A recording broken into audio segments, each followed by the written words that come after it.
Huh? Live. All right, so welcome once again, Shroud of the Avatar fans. This is a more deep dive in look into the contents of the box. One of the things that was asked of me, and I said, you know what? Haven't really looked that closely. Let's check it out. Is what's they asked a specific question about how much is this covered in the book, and I said I really haven't looked at it that closely yet. Partly I've been busy, exceedingly so.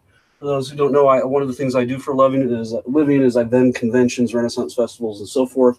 And I had one I had to do this last weekend, and I didn't get any sleep. So I'm trying to play catch up now for 2 more conventions before my season ends.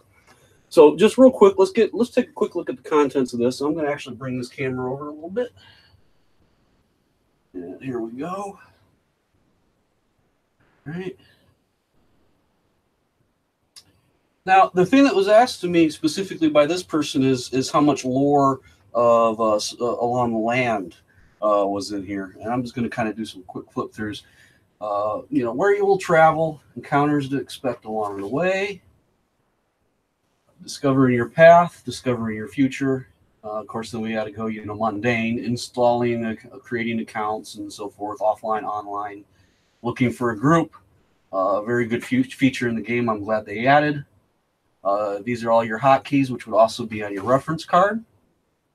How to use the conversation window. I don't know about the rest of you, but when it comes to the conversation window, if I can't click on someone's name, I'm in trouble because I can't remember. Oh, what's Whisper?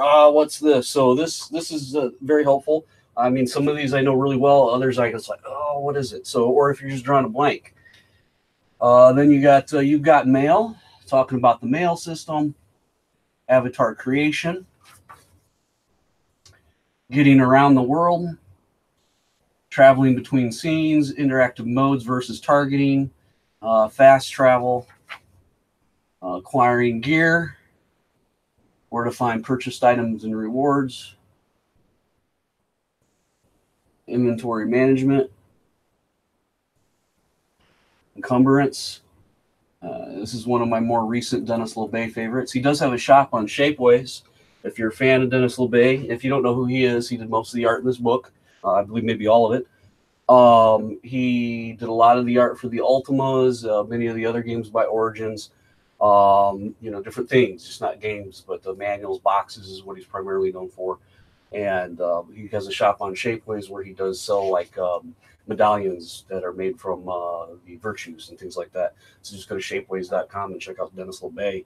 We're looking at his artwork. I feel he should have a plug. So, don't take it as spam.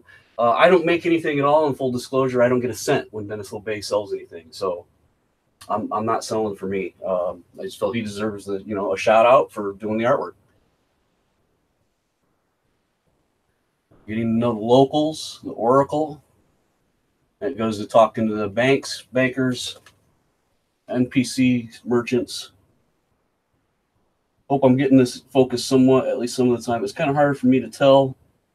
And I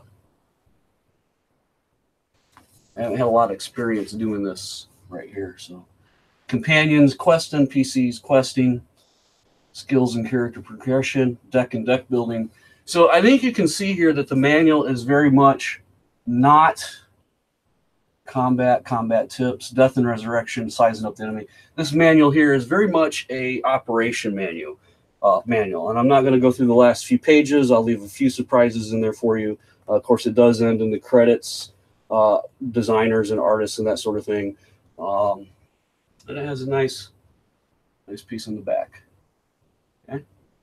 So very much a instruction manual as opposed to a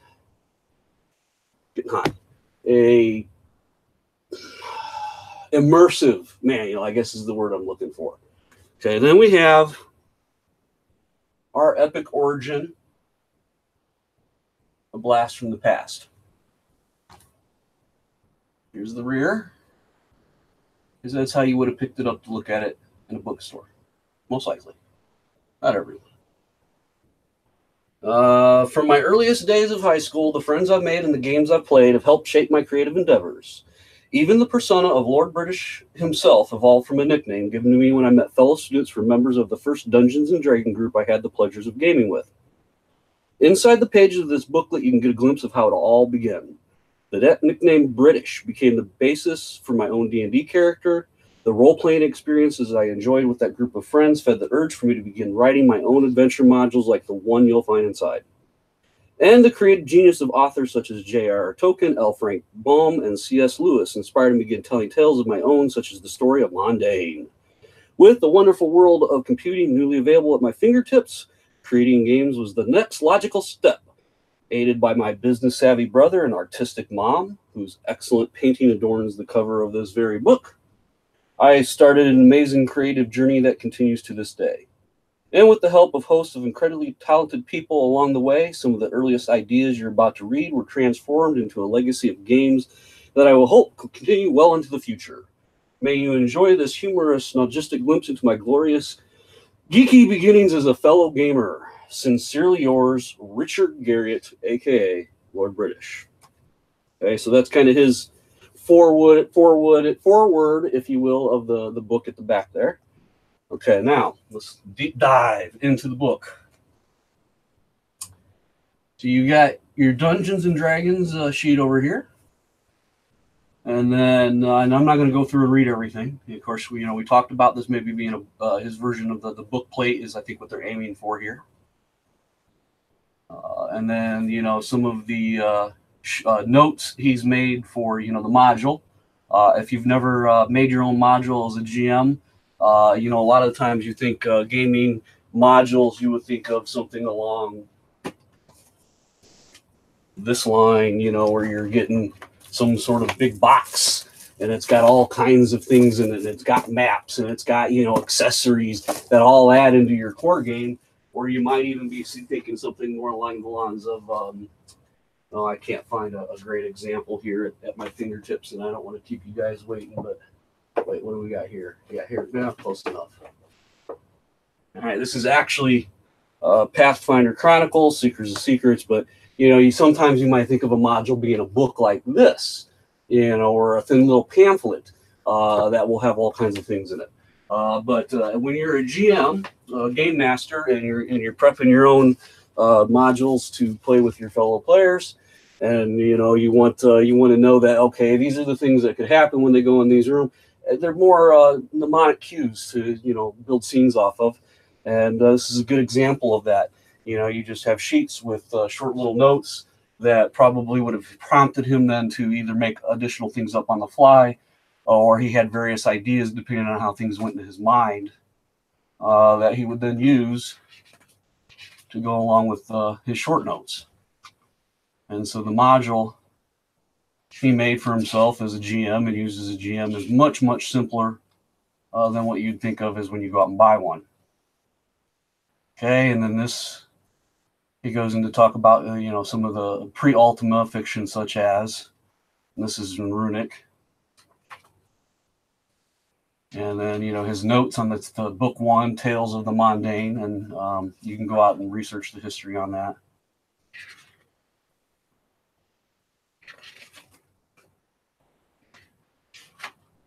And the languages of Tolkien's Middle Earth, name Creator Supreme. Oh, Jesus. So that's it. It's basically notes, modules, just what he says, blast from the past, some of Richard Garriott's early historical pieces that led then to Akalabeth and Ultima 1, and then brought us to here. Okay, I don't think we really need to go in on the cloth map that much. Everyone's seen the map. This is a version of cloth. So, but continuing the deep dive, I did a good showing of the reference card in my last video, but we'll do it again. For me, this is one of the #1 things you need to get because it's just handy. Shit, you need it. Okay, and then of course these are certificates.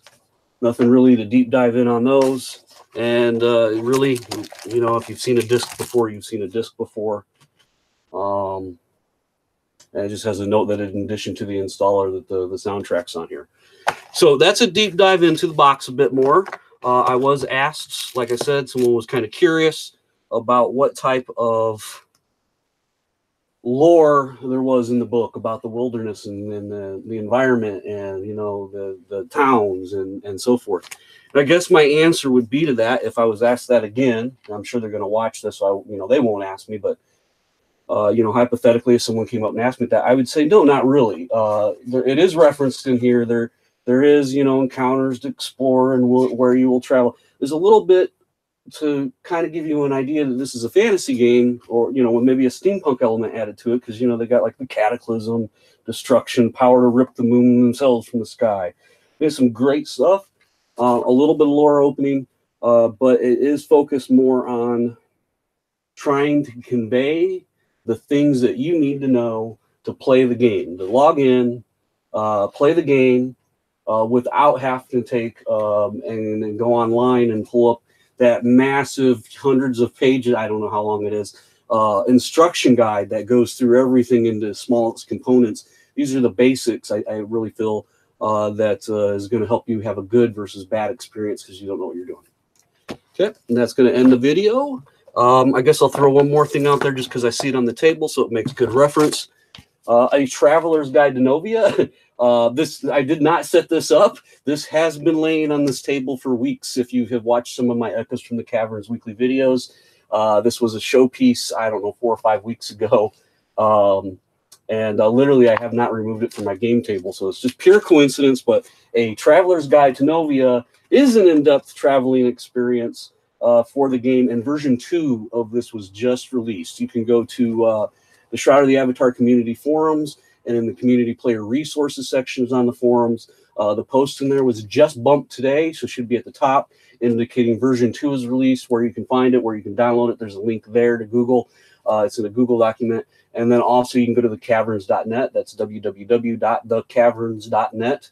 And in there, there's on the menus on the side, there's an Ultima and Shroud of the Avatar menu button, and when you hover over that, you'll get a massive menu that's almost all Shroud of the Avatar related resources.